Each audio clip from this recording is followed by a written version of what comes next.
नमस्ते दोस्तों, welcome back to the Shreyas entertainment box. आप सभी मुझे इंस्टाग्राम और फेसबुक पेज पर भी फॉलो कर सकते हैं। लिंक मेंशन्ड है डिस्क्रिप्शन बॉक्स में। अब आते हैं आज के वीडियो पर। आज हम बात करेंगे शर्लॉक के सीज़न 4 के एपिसोड 1 के बारे में। इस एपिसोड का नाम है द सिक्स थैचर्स। अगर पिछले एपिसोड या सीजन्स नहीं देखे तो पहले उसे देख लें। प्लेलिस्ट के लिंक ऊपर कार्ड में मिल जाएगी। जैसा कि हमने सीज़न 3 के एपिसोड 3 में देखा था, चार्ल्स अगस्टस मैग्नसन को जब शर्लॉक ने गोली मार दिया था तब पनिशमेंट के तौर पे एक मिशन पर भेजा जा रहा था। जिम मोरियार्टी लंदन के सारे स्क्रीन्स हैक करके एक शॉर्ट वीडियो क्लिप के ज़रिए कहते हैं डिड यू मिस मी, और शर्लॉक को माइक्रोफ्ट कॉल करके वापस बुला लेते हैं। अब यहाँ से आज के एपिसोड की शुरुआत होती है जब माइक्रोफ्ट, शर्लॉक और कुछ ब्रिटिश ऑफिशियल्स चार्ल्स के केस को लेकर एक मीटिंग रखते हैं। माइक्रोफ्ट शर्लॉक को बचाने के लिए एक फेक फुटेज क्रिएट करते हैं जिसमें दिखाया जाता है चार्ल्स को किसी एक पुलिस वाले ने गोली मार दिया था। एलिजाबेथ शर्लॉक से एक फेवर मांगती हैं और जिम मोरियार्टी को पता लगाने के लिए कहती हैं, लेकिन शर्लॉक मना कर देते हैं और कहते हैं मोरियार्टी का टारगेट वो खुद हैं, इसलिए वो मोरियार्टी के अगले चाल का इंतज़ार करेंगे और लेडी एलिजाबेथ की सेक्रेटरी विवियन से कुछ मजाक भी करते हैं। इस तरह की सीरियस सिचुएशन में होते हुए भी शर्लॉक कुछ समय बाद कई सारे केसेस सॉल्व करते हैं। उसी बीच डॉक्टर वॉटसन और मेरी पेरेंट्स बन जाते हैं और अपनी न्यूबॉर्न बेबी का नाम रखते हैं रोजामंड और शॉर्ट में रोजी बुलाते हैं।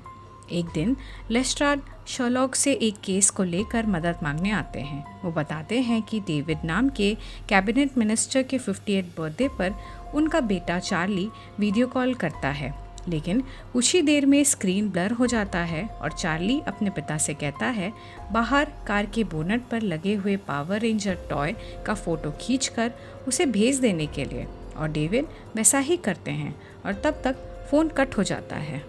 एक हफ्ते बाद एक ड्रंक ड्राइवर गाड़ी चला रहा था और पुलिस उसका पीछा कर रही थी और वो आकर उसी कार को क्रैश कर देता है जिसमें पावर रेंजर वाला टॉय लगा हुआ था, और टकराने के वजह से वो कार ब्लास्ट हो जाता है, लेकिन पुलिस वाले उस ड्रंक ड्राइवर को बचा लेते हैं। पुलिस के रिपोर्ट के हिसाब से कार में एक डेड बॉडी भी मिली थी जो कि डेविड के बेटे चार्ली की ही थी। बॉडी की जांच करने के बाद पता चलता है चार्ली का डेथ एक हफ्ते पहले ही हो चुका था, यानी कि डेविड के बर्थडे के दिन। शर्लॉक, डॉक्टर वॉटसन और लेस्ट्राड डेविड के घर जाते हैं। शर्लॉक का ध्यान वहाँ रखे हुए एक टेबल पर जाता है जहाँ कोई एक चीज़ मिसिंग थी। डेविड बताते हैं वहाँ एक स्टैचू था, लेकिन कोई घर में घुस आया था और उसी ने स्टैचू गिराकर तोड़ दिया होगा। शर्लॉक को ये समझ में नहीं आ रहा था कि बाकी सब चीज़ें सही तरीके से रखी हुई थी, लेकिन सिर्फ वो स्टैचू कैसे टूट गया। शर्लॉक फिर चार्ली का डेथ कैसे हुआ ये बताते हैं और कहते हैं चार्ली बस एक ट्रिक अपना रहा था और वो टिबेट में नहीं बल्कि उसी पावर रेंजर लगे हुए कार में बैठा हुआ था, सीट कवर जैसा कॉस्ट्यूम पहनकर, ताकि जब डेविड आए चार्ली उन्हें सरप्राइज कर सकेगा। अनफॉर्चुनेटली ऐसा कुछ भी नहीं हुआ। चार्ली को कार में बैठे हुए सीजर अटैक आ गया था और उसी समय उसकी मौत हो गई थी और एक हफ्ते तक उसकी डेड बॉडी उसी कार में थी। फिर वो ड्रंक ड्राइवर उस कार से टकरा गया था। शर्लॉक तुरंत ही ये केस सॉल्व कर लेते हैं। शर्लॉक माइक्रोफ्ट से मिलने जाते हैं और पूछते हैं कि क्या मार्गरेट थैचर, जिसका वो स्टैच्यू था, मोरियार्टी से कोई कनेक्शन रहा है या नहीं, लेकिन माइक्रोफ्ट शर्लॉक से एक ब्लैक पर्ल को ढूंढने के लिए कहते हैं। शर्लॉक के घर एक इंटरपोल के पुलिस ऑफिसर आती हैं उसी पर्ल को ढूंढ निकालने के केस में, लेकिन शर्लॉक बिना कुछ सुने केस लेने से इनकार कर देते हैं। लेस्ट्राड एक उसी तरह का टूटा हुआ स्टैचू लेकर आते हैं और कहते हैं कि और कई सारे स्टैचूज़ को तोड़ा गया है।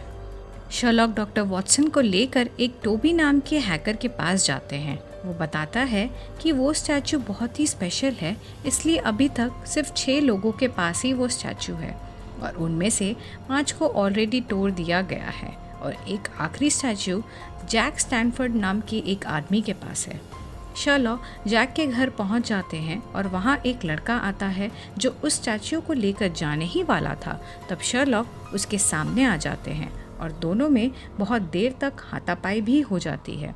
शर्लॉक उस स्टैच्यू को तोड़ने से पहले उस लड़के को कहते हैं अपने बॉस मोरियार्टी के बारे में बताने के लिए, और शर्लॉक को लगता है उस स्टैच्यू में ब्लैक पर्ल होगा और उसे तोड़ देते हैं। लेकिन उसमें कोई ब्लैक पर्ल नहीं था, बल्कि एक मेमोरी स्टिक था, ठीक वैसा ही जैसा मेरी ने डॉक्टर वॉटसन को दिया था, पर उन्होंने डिस्ट्रॉय भी कर दिया था। तो मेमोरी स्टिक यहाँ कैसे आया? शर्लॉक समझ जाते हैं कि ये केस मोरियार्टी से नहीं बल्कि मेरी से रिलेटेड है।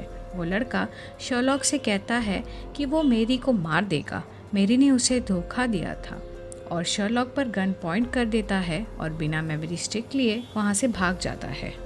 अब हम देखते हैं 6 साल पहले का फ्लैशबैक, जब मेरी अपने 3 साथियों के साथ एक मिशन पर गई थी, लेकिन वहाँ कुछ गड़बड़ होने के कारण बाकी 2 साथी मारे जाते हैं। पर एक और साथी, वही लड़का था जो सारे स्टैच्यूज चुरा कर तोड़ रहा था, वो पकड़ा जाता है, लेकिन उसने एक मेमोरी स्टिक वहाँ रखे हुए स्टैच्यू में छुपा दिया था, और उसी मेमोरी स्टिक को वापस पाने के लिए वो सारे स्टैच्यू ढूंढकर तोड़ रहा था। शर्लॉक अब मेरी को मिलने के लिए बुलाते हैं। मेरी उन्हें अपने पास्ट के बारे में बताती हैं और कहती हैं वो 4 लोग थे और फ्रीलांस एजेंट्स थे जो सबसे ज़्यादा पैसे देंगे उनके लिए काम किया करते थे। AGRA उनके नाम के इनिशियल्स हैं। मेरी का असली नाम रोजामन मेरी है, और मेमोरी स्टिक में सबके बारे में सारे इन्फॉर्मेशन है, इसलिए कोई किसी को धोखा नहीं दे सकता। और कहती हैं रेस्क्यू मिशन के बीच उन्हें एक कॉल आया था और उन्हें मिशन रद्द करने के लिए कहा गया, जिसका कोड था एमओ। उस मिशन में मेरी तो बच गई थी, लेकिन बाकी 3 साथी मर गए थे। शर्लॉक बताते हैं उनमें से एक अभी भी जिंदा है, और वो मेमोरी स्टिक कनेक्ट करके उसी लड़के का फ़ोटो दिखाते हैं। मेरी उसे पहचान जाती है और कहती है उसका नाम AJ है और वो ज़िंदा है। ये खबर सुनकर बहुत खुश भी हो जाती हैं, लेकिन शर्लॉक कहते हैं AJ उन्हें मारना चाहता है क्योंकि उसे लगता है मेरी ने उन सभी को धोखा दिया था, और शर्लॉक मेरी को कहते हैं कि वो उनकी मदद करेंगे। पर मेरी शर्लॉक को ड्रग्स देकर बेहोश कर देती है और मेमोरी स्टिक लेकर वहाँ से चली जाती है। डॉक्टर वॉटसन के पास एक लेटर छोड़ जाती हैं जिसमें लिखा था वो उनको और रोज़ी को सेफ रखने के लिए जा रही हैं और सही वक्त आने पर वापस आ जाएंगी, और वो उनको ढूंढने की कोशिश ना करें। मेरी मोरक्को पहुंच जाती हैं और वहां शर्लॉक पहले ही पहुंच चुके थे। मेरी उन्हें देखकर बहुत शॉक हो जाती हैं क्योंकि उन्होंने लोकेशन जान लिया था।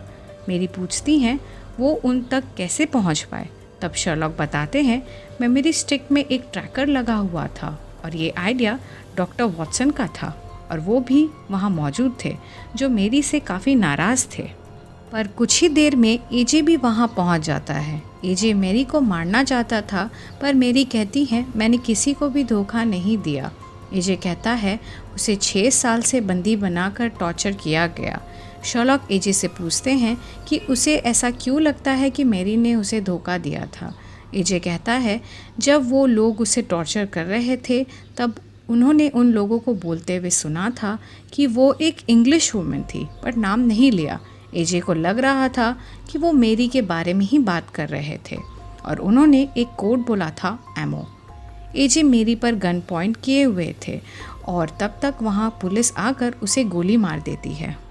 शर्लॉक, डॉक्टर वॉटसन और मेरी लंदन वापस आ जाते हैं। शर्लॉक माइक्रॉफ्ट से बात करते हैं और बताते हैं लैटिन में एमओ का मतलब होता है लव, और ये कोड नेम लेडी एलिजाबेथ का है। डॉक्टर वॉटसन को बस में एक लड़की मिली थी जिससे वो थोड़े अट्रैक्ट हो गए थे। उसने अपना फ़ोन नंबर दिया था और डॉक्टर वॉटसन उससे चैट भी कर रहे थे, लेकिन कुछ समय बाद उन्हें अपनी गलती का एहसास हो जाता है और डॉक्टर वॉटसन ने चैट करना बंद कर दिया। दोस्तों, इस लड़की को हम आगे के एपिसोड में देखेंगे, जिसके बारे में जानकर थोड़ी हैरानी भी होगी।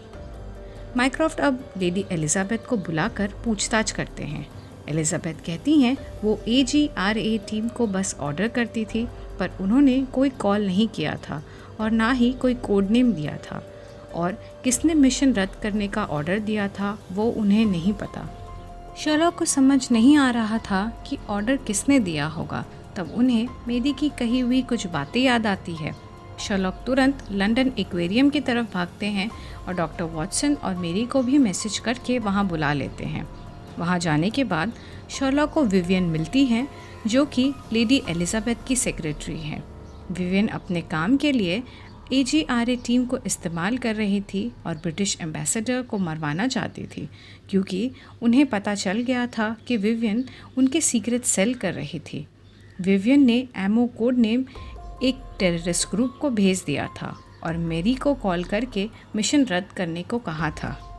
विवियन गन निकाल लेती है और शर्लॉक पर गोली चला देती है, लेकिन मेरी शर्लॉक को बचाने के लिए बीच में आ जाती है और मेरी को गोली लग जाती है। डॉक्टर वॉटसन भी वहाँ आ जाते हैं।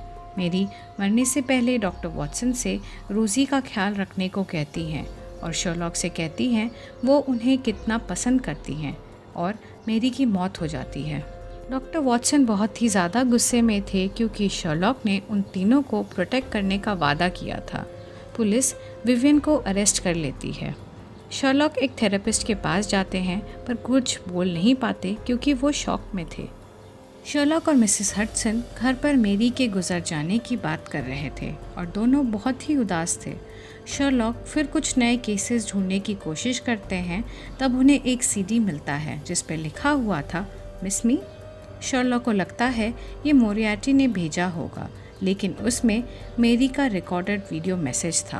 वो कहती हैं अगर मेरे ज़िंदा रहते या मरने के बाद ये मैसेज मिले तो एक बात ध्यान रखने के लिए डॉक्टर वॉटसन को बचाने को कहती हैं। शर्लॉक डॉक्टर वॉटसन के घर जाते हैं, लेकिन वहाँ मॉली थी और वो डॉक्टर वॉटसन का लेटर देती है और कहती है वो शर्लॉक से कोई मदद नहीं लेना चाहते हैं, और ये एपिसोड यहीं ख़त्म हो जाता है। तो दोस्तों, thanks for watching my video.